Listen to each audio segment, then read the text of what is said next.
back to another video. Today it's Spooky Scary Sunday. I'm gonna be recording a video for tomorrow because tomorrow is school and I don't know if I'm gonna have time to record, but yeah. So tomorrow, the guy that I said I'm gonna make the video for the reaction, it's coming out tomorrow, and just keep an eye out for that. But yeah, guys, let's get started. This is by Mort. Remember the original video will be in the description down below.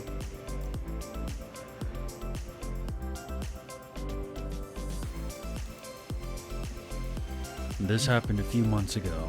I'm a 23-year-old female, and I had finally bought a car for myself. I loved driving around and listening to music. I usually liked doing this by myself. On this night, it was around 7 p.m., and it was winter time. On this particular drive, I took two of my siblings. My sister was 18, and my brother was 13.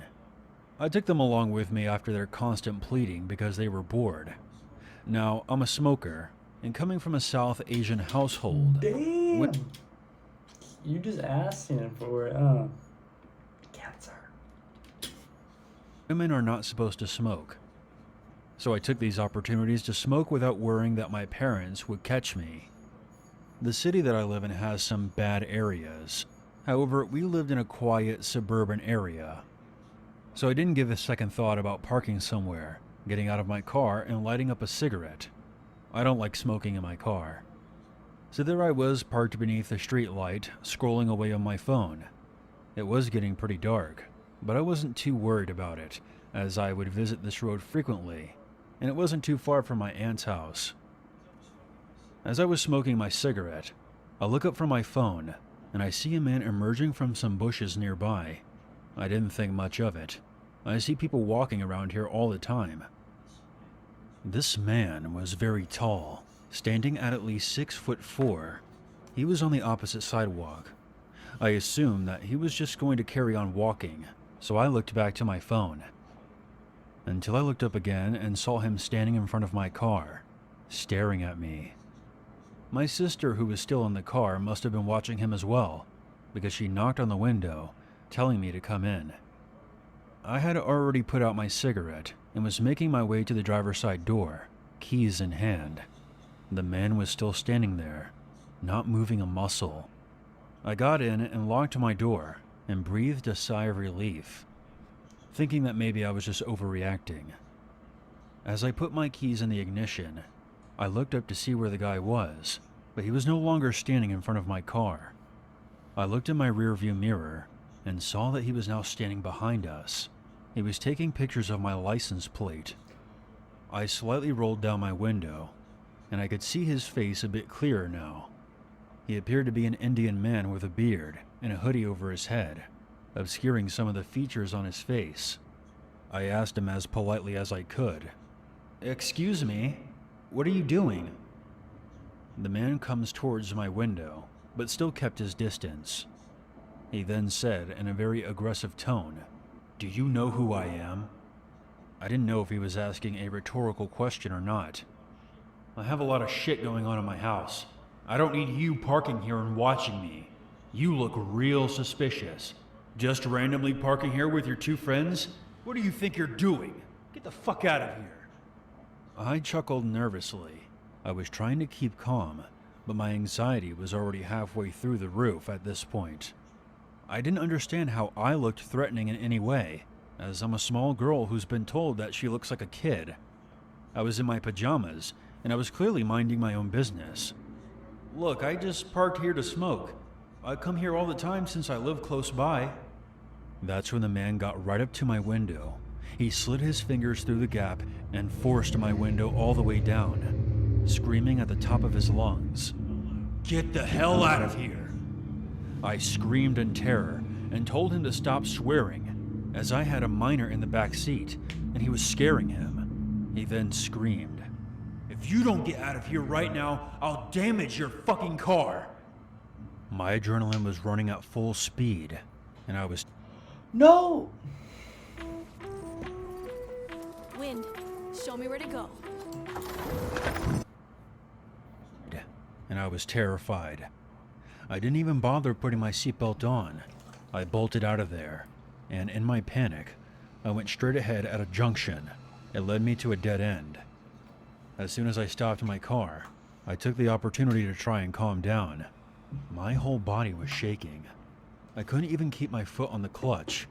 My sister was quick to ask me if I was okay. But before I could even answer, I saw a pair of headlights coming right for us. It was the man. He was going at least 50 on a 20, and he almost crashed right into my car. But by some miracle, he just missed us. After his car screeched to a stop, he jumped out, and that's when I realized that my window was still all the way down.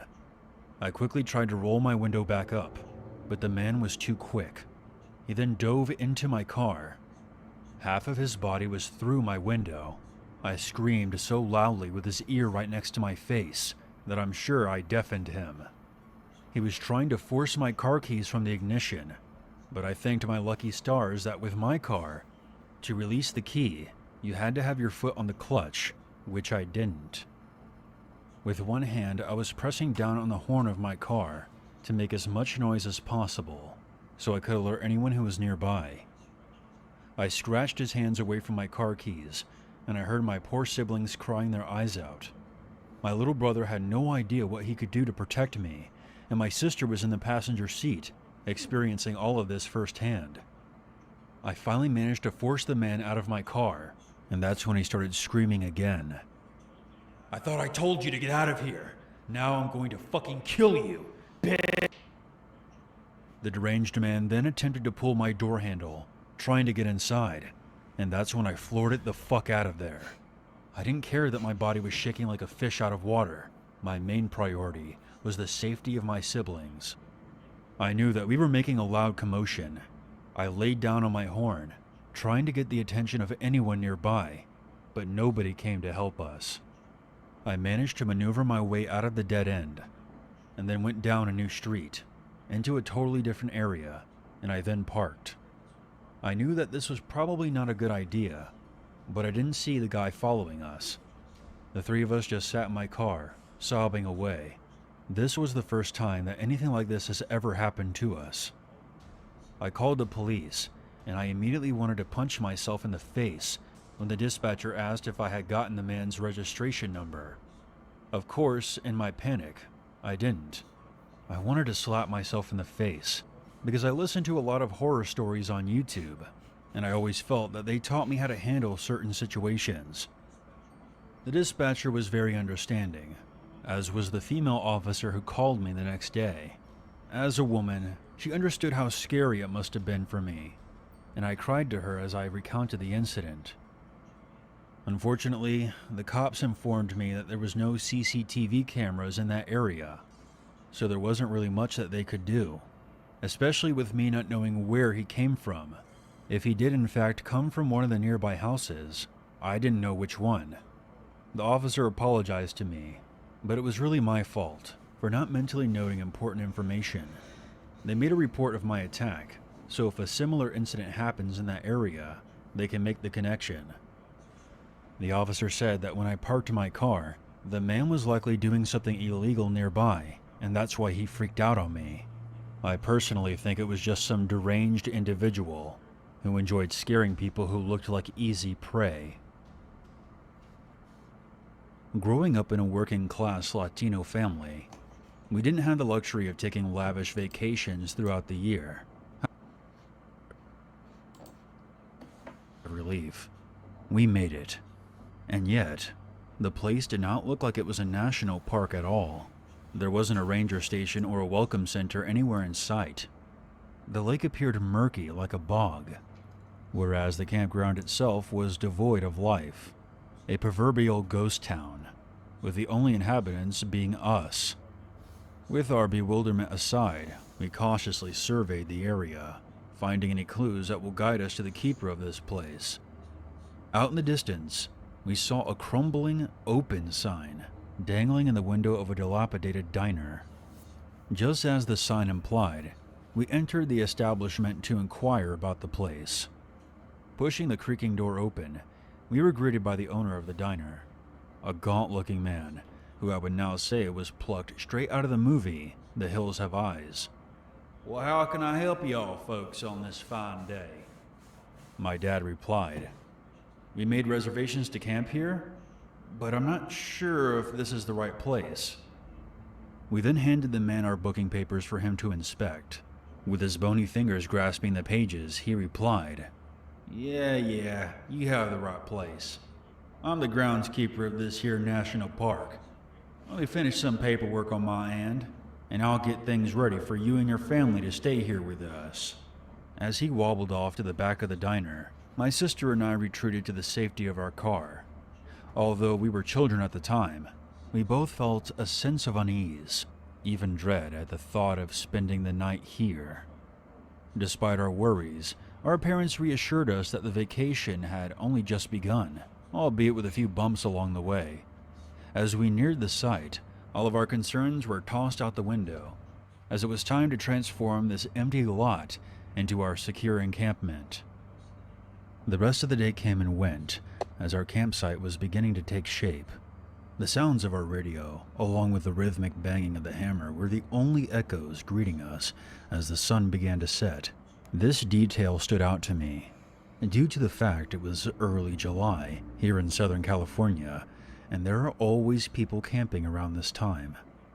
In either case, we all just brushed it aside and thought that more people would arrive by tomorrow. And they did. On the following day of the trip, my father went fishing at the lake. While he was off on his own adventure, my sister and I decided that it was time to have one of our own. Recruiting the aid of our mother, we set out to explore the campgrounds. To our surprise and elation, we discovered that this campground had its own public swimming pool. With our minds made up, the three of us got into our bathing suits, slathered on the sunscreen, and made our way to the pool. Soon my sister and I were splashing around in the water without a care in the world, until I noticed three suspicious men, dressed entirely in black. They came and sat at one of the chairs at the opposite end of the pool from where our mother was watching us. At first, I thought the men were new campers that had recently arrived at the grounds to examine the swimming pool, but to my dismay, the men just huddled around each other and whispered incomprehensible things while staring intently at the two of us. My mother's instincts caught on to the predatory behavior, and she decided to cut our excursion to the swimming pool short. When my father arrived from the lake, he said he was unable to catch any fish, and that the fish he did find were all belly up dead in the water. My mother then informed my father of the three suspicious-looking men eyeing my sister and I at the pool. This infuriated him, my father brandishing Another ad.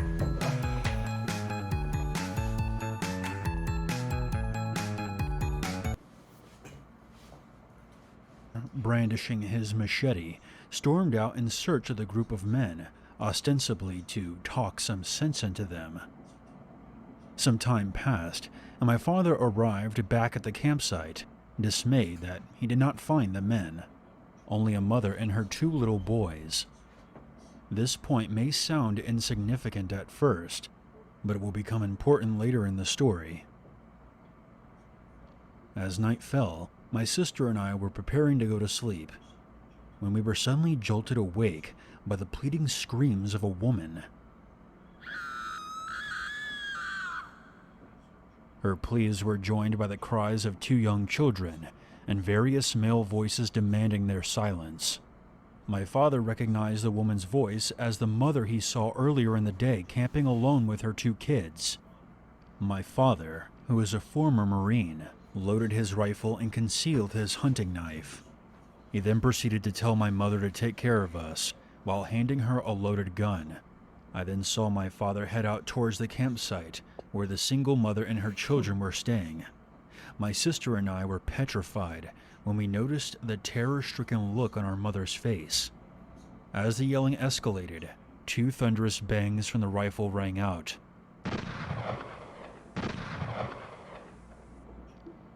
which put an end to the chaos. Seconds later, we heard the crackling branches closing in. as someone moved quickly towards us. My mother, with eyes wide and knuckles clenched, aimed into the darkness, ready to protect us at all costs. To our relief, my father emerged from the shadows with a fearful mother and her 2 sobbing children. My father then claimed that he scared off the men who were harassing us at the pool and will be helping the mother pack her things to leave. To ensure that they made their way down the mountain safely, my father offered to follow her in our car until she got to the main highway. In a moment of reprieve, the woman held her children tight. We all assured her that their safety was of the utmost importance, and knowing my father, any form of aggression needs to be handled quickly. With pleasantries aside, my father departed yet again to help the mother pack up her campsite and leave this backwater excuse for a national park. The few rays of sunlight that streamed into our tent signaled the start of a new day, since our father had left to escort the small family from the imminent danger. With a look of apprehension on my mother's face, my sister and I started to pack up camp, knowing all too well that we did not want to risk our lives spending another night at this place. I was making my way to the bathrooms when my eye caught the glimpse of our car slowly making its way back to camp. I ran back to tell my mother and sister, who noticed the car as well, and soon the bloodshot eyes of my father behind the wheel came into view. As he exited the car, he informed us that the mother and her children made it safely to the highway. This was then followed by a long pause, with my father saying, "Now let's get the hell out of here ourselves." With that, we all took our positions and packed up the rest of our camping gear. Before leaving this godforsaken place, my father informed the owner of the diner about what happened last night and about the 3 suspicious-looking men. The only thing that the emaciated-looking man said was, "Well, it's a damn shame that you and your family can't stay here a little longer." We then hightailed it out of there like bats out of hell, vowing never to return. Ever since this harrowing experience, my family and I have been unable to get my sister to go camping again. As time went on, I decided to ask my father where he had heard about that awful place, to which he added a new detail not previously disclosed. He mentioned that upon returning to work, he wanted to confront his coworker about the horrible camping recommendation he gave. When he tried to locate him, another coworker stated that the same man quit a couple of days before my father was going to return from vacation. My father was left speechless and confused upon hearing this. Was the man somehow connected to those 3 men? If so, what were their motives for harassing a family out in the middle of nowhere? The answers to these questions we will never know. But from what I understand, we were granted asylum in the United States and had to flee Belarus in 1991. But that's not really why I'm writing this story. This is about something I saw in my childhood that has scarred me for life. This took place roughly a year before we left, so I'm guessing the year was 1990. My family, like many others, lived in a massive apartment building in Minsk. There were 2 other identical apartment buildings adjacent to ours, and directly behind the buildings was a playground area where I would play with my friends Sasha and Victor. Beyond the playground was a section of trees that separated a shopping plaza from the apartment grounds. I remember that my mother was feeling ill and was bedridden, and my father was away on business in Moscow, so I was pretty much on my own that night. I remember that I had gotten bored watching TV in the living room and decided to go outside and see if any of my friends were at the playground. I would say this was around 8 p.m., and it was dark out. By then, most of the children were inside, and I don't even think anyone was allowed on the playground at that time, but I didn't care. There was no one around to tell me to go back inside, and I was pretty excited to have the playground all to myself. It was chilly out that night, but it was not snowing, so I figured that I would play on the slides and swing set until I either got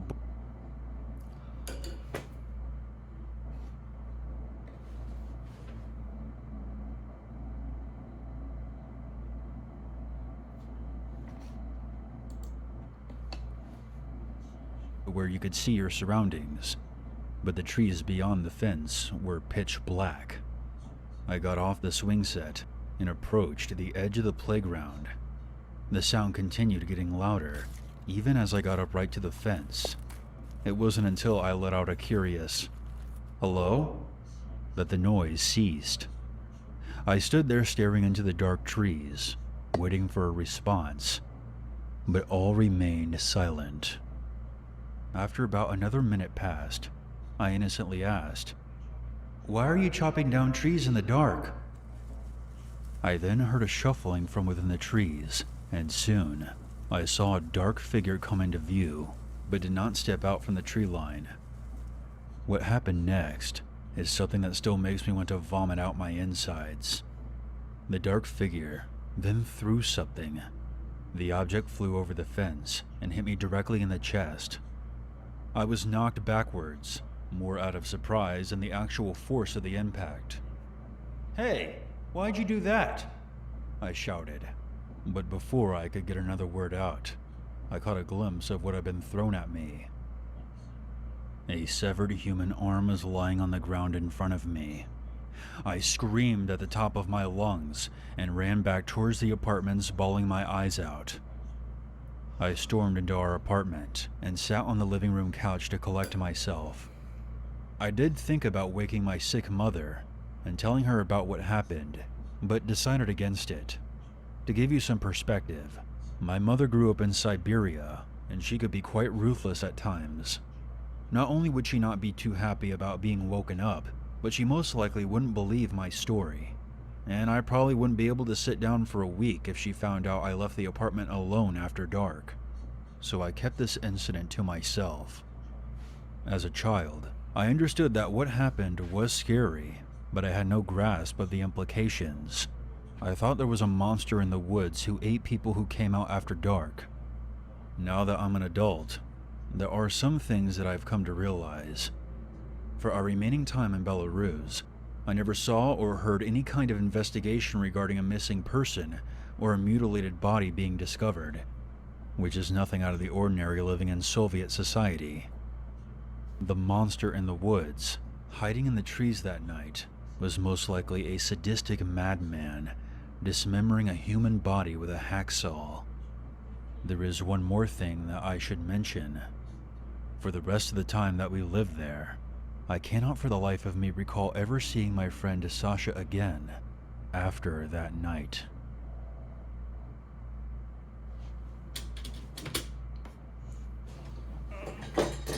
Alright.